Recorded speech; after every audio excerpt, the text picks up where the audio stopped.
En este ejercicio tenemos dos tipos de proyectos. Los proyectos tipo A tienen una generación de 300, ese es su flujo de caja futuro, con una probabilidad de éxito de 70%. Y los proyectos tipo B generan 700 y su probabilidad de éxito es 30%. Nos dicen que el costo de fondos es de 10%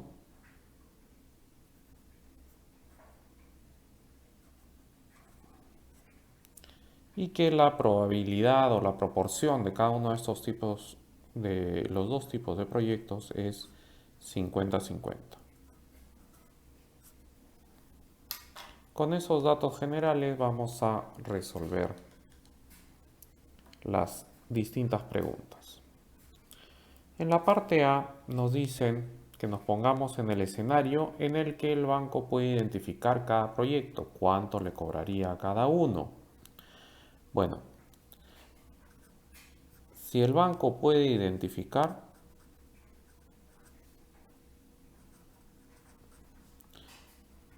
lo mínimo que cobrará será lo que haga que su margen financiero sea cero. Con los proyectos tipo A, su margen financiero debemos considerar el flujo de caja que paga el cliente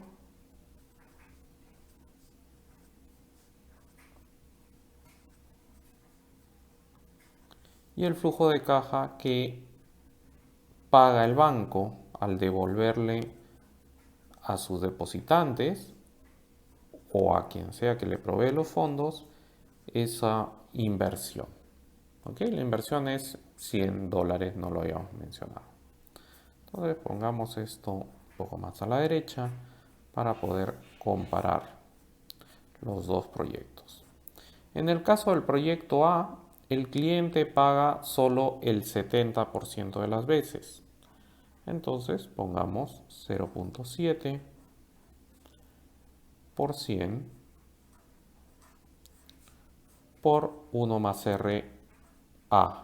Recuerden que estamos en el escenario en el que el banco diferencia los proyectos A de los proyectos B. ¿Cuánto es lo que tiene que devolver el banco? 100 por 1.1, porque el costo de fondos es 10%. En el caso de los proyectos tipo B,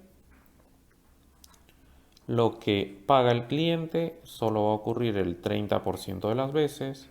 El cliente devolverá los 100 del préstamo y pagará también los intereses. El costo de fondos no depende de cuál es el proyecto financiado, así que aquí también será 100 por 1.1.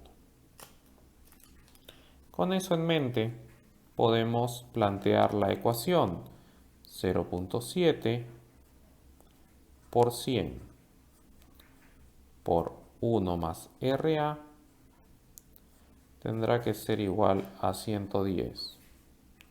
Mismo 110 los vemos aquí, que tendrán que ser igual a 0.3 por 100 por 1 más RB. Resolviendo la primera parte, tendremos que RA será 57.14% y RB será 266.67%. Y esa es la parte A.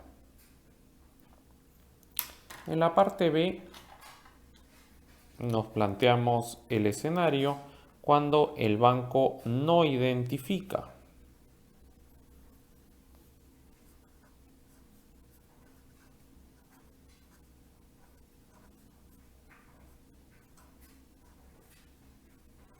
Entonces tiene que cobrar una tasa única. La lógica para hallar la tasa mínima va a ser similar. El flujo de caja que paga el cliente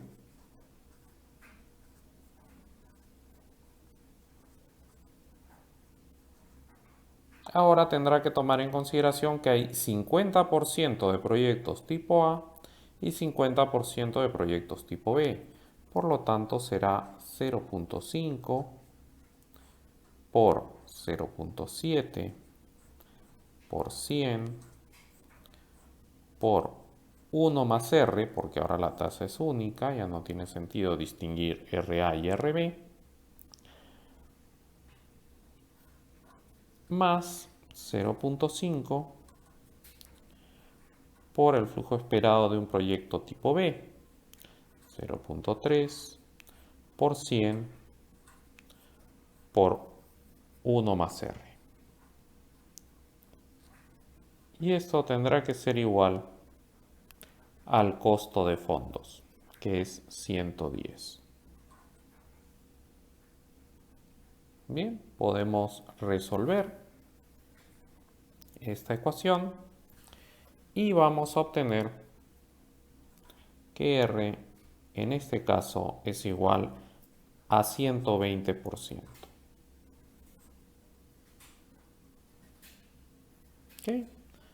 Como se aprecia usualmente en los problemas de selección adversa, la tasa de interés cuando el banco no puede discriminar se encuentra entre las dos, entre la que pagaba el proyecto A y la que pagaba el proyecto B. En la parte C nos preguntan si sería posible que los clientes A y B se pusieran de acuerdo. ¿De qué manera? Que el cliente A le pagara al cliente B un incentivo para que el cliente B aceptara frente al banco, se presentara ante el banco y dijera qué tipo de proyecto es, de manera que el banco pudiera identificar. Y suponiendo además que de llegar a ese acuerdo no se produciría ningún riesgo moral, nadie diría una cosa y luego actuaría de otra manera. Se podría, bueno, recordemos, si el proyecto A, pongámonos primero en lugar del proyecto A, si el proyecto A es identificado,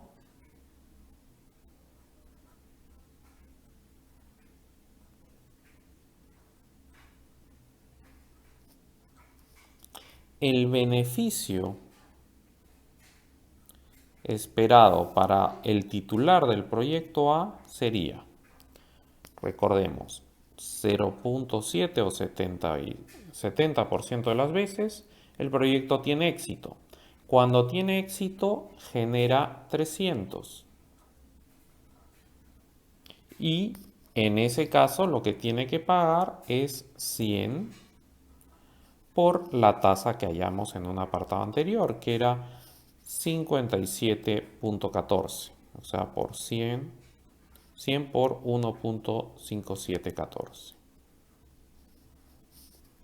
Ese sería el beneficio neto para el inversionista que tiene un proyecto tipo A, cuando es plenamente identificado. ¿Cuánto es este beneficio? Este beneficio es igual a 100. Cuando no es identificado, la historia se modifica porque ya la tasa no es 57.14, sino 120.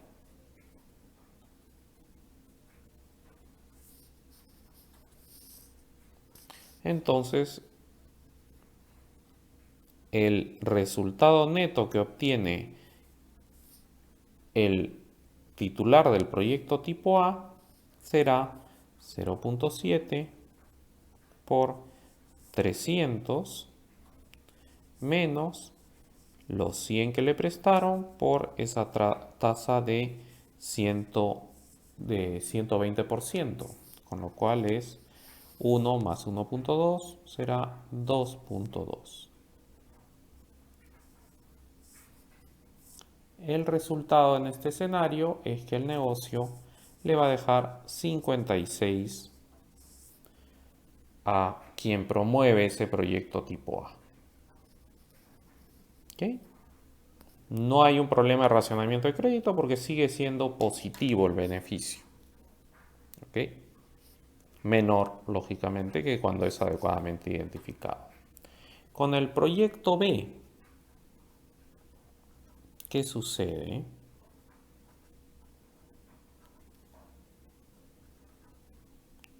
Bueno, cuando el proyecto B es adecuadamente identificado, sabemos que el beneficio solo se va a dar en el 30% de los casos. Ahí genera 700 y tendrá que pagar los 100 que le prestaron multiplicado por la tasa de interés. Vale decir por 1 más 2.6667 o lo podemos poner como 3.6667. Y este valor de acá es 100. Cuando no es identificado, en cambio, el proyecto tipo B obtiene esa tasa de financiamiento de 120%, con lo cual el resultado neto será 0.3 por 700 menos 100 por 2.2. El resultado ahora será 144. Entonces, lo que nos dicen es, ¿podría el proyecto A pagarle una cantidad a quien tiene el proyecto B para convencerlo de que no juegue a pasar desapercibido, sino que se identifique cabalmente? Vamos a encontrar un problema. Porque lo que gana A con la identificación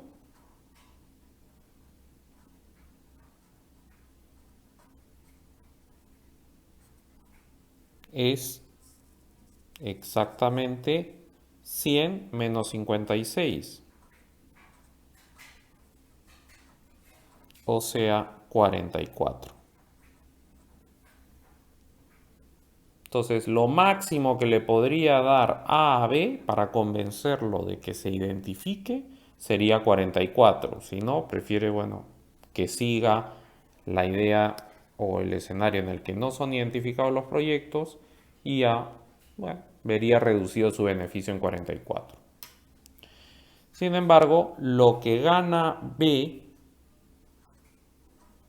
o lo que pierde B cuando es identificado es 144, que es su beneficio cuando no es identificado, menos 100, que es lo que le queda cuando sí es identificado. Entonces, también es 44. Entonces, a duras penas puede pagar 44 y B, lo mínimo que pide para identificarse cabalmente y no beneficiarse con el pasar desapercibido es 44. Con lo cual, la conclusión aquí es que no puede haber un acuerdo entre los dos tipos de proyecto que elimine la simetría en la información. ¿Ok? El mercado no podrá solucionar esta falla por un acuerdo entre las partes.